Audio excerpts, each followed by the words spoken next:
शुरू होती है जगन्नाथ जी की सबसे चमत्कारी यात्रा। देखिए पूरी कहानी अभी। जहां रथ नहीं चलता जब तक भगवान ना चाहे। दोस्तों, क्या आपको ये पता है जगन्नाथ जी का रथ क्यों निकलता है? तो नहीं तो अभी जानिए आज की वीडियो में। पूरी ओडिशा यह वो जगह है जहाँ हर साल करोड़ों लोगों की आस्था एक रथ पर सवार होकर निकलती है। यह कोई आम रथ नहीं होता, इसमें विराजमान होते हैं भगवान जगन्नाथ, उनके भाई बलभद्र और बहन सुभद्रा के साथ। आषाढ़ मास में एक दिन ऐसा आता है जब भगवान खुद मंदिर से बाहर निकलकर अपने भक्तों से मिलने जाते हैं। इसे कहते हैं भगवान जगन्नाथ रथ यात्रा। एक ऐसा पर्व जो आस्था, प्रेम और चमत्कार से भरा होता है। उस साल की बात है जब यात्रा की तैयारी जोरों पर थी। लाखों लोग पुरी पहुंच चुके थे जहां भजन कीर्तन चल रहा था। लाखों लोग नंगे पांव भगवान जी की एक झलक पाने के लिए आतुर थे।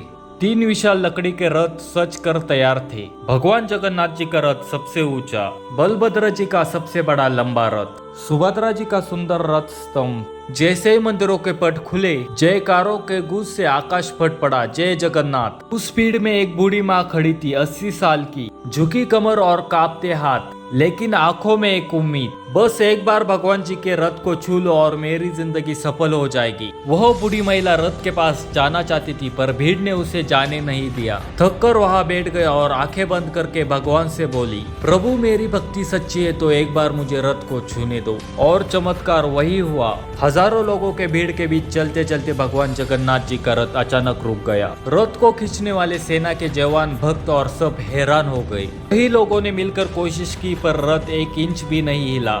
तभी किसी ने देखा बूढ़ी माँ वही पास बैठी है, हाथ जोड़े और आंसू बहते हुए। बूढ़ी माँ ने आगे चलकर रथ के रस्सी को धीरे से छुआ और रथ चल पड़ा। पूरी शहर देख रहा था। भगवान ने खुद अपने रथ को रोककर माँ को दर्शन दिए। कोई कहता था रथ बहुत भारी है और कोई कहता था बस ये एक संयोग है। लेकिन सच्चे भक्त जानते यह भगवान की लीला है। इसीलिए पूरी की रथ यात्रा सिर्फ त्योहार नहीं होता, यह वो क्षण है जहाँ ईश्वर खुद भक्तों के पास चलकर आते हैं। उसी दिन रथ रुकने को स्थान को भक्तों का स्थान कहा जाता है। और उसी बूढ़ी माँ की कहानी हर साल श्रद्धा से सुनी जाती है। पूरी की गलियों में जब रथ चलता है लोग यही कहते हैं, यह रथ भगवान का है। यह रथ जहाँ रुका किसी भक्त की पुकार है। यह केवल लकड़ी का रथ नहीं है, यह भक्तों की श्रद्धा की परीक्षा है। और भगवान जगन्नाथ वहाँ हर दिल की आवाज सुनते हैं। जयकारों का आवाज फिर से गूंजता है। बोलिए जय जगन्नाथ जी। भगवान मूर्ति में नहीं रहते, वह वहाँ रहते हैं जहाँ सच्ची पुकार होती है। पूरी की रथ यात्रा सिर्फ एक चलती परंपरा नहीं, यह भगवान की एक जीवित लीला है। और जब कोई कहता है चमत्कार नहीं होता तो उन्हें एक बार पूरी की गलियों में रथ रुकते हुए देखना चाहिए, क्योंकि वह रथ तभी चलता है जब भक्तों की आंखों में श्रद्धा होती है। जय जगन्नाथ। अगर आपको यह कथा दिल तक पहुंची हो तो किसी और की श्रद्धा तक भी यह वीडियो पहुंचाइए। मिलते हैं अगले वीडियो में ऐसे। तब तक कमेंट में जय जगन्नाथ जी लिखो।